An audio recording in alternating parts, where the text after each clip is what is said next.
po kapitulaciji Italije so bili teži časi za nas. Bosiljevo je še zmeraj bila ustaška postojanka in prišli so Nemci. In takrat so bolj pogosto se slišalo izstreljanje in bilo bolj nevarno. Vse do 44. leta, ne vem točno, kjer je mesecu, je bila prišla Cankarjeva brigada. In bili so par dni na desno stran, na levo stran Kolpe, pri nas v Sloveniji. Potem so šli na Hrvaško napadati postojanko Bosiljevo. To je bilo okrog... To bilo za Petrova. Okrog 28. 29. juni.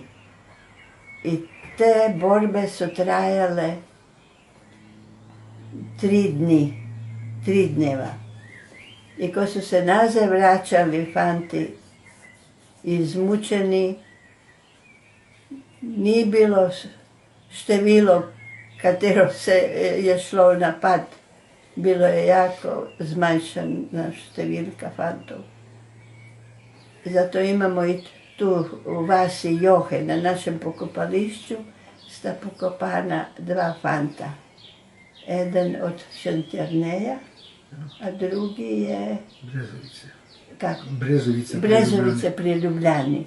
Zraven naših grobov, kjer so njegovi starši, od moža starši pokopani, zraven je ta grob spomenik. To se spominjam tega napada na Bosiljevo. In potem ni bilo več v Bosiljevu postojanke ustaške, niti Nemcev. Bilo je osvobojeno celo ozemlje Bele krajine in večji del Karlovačkega področja. Zdaj so spet drugi težki dnevi bili, treba je bilo hraniti te vse vojake. Tako da spominjam se, kad smo mi morali dati 44. leta. Kravo su odpeljali, to smo jokali otroci za nju. Bila lepa, bela kravica.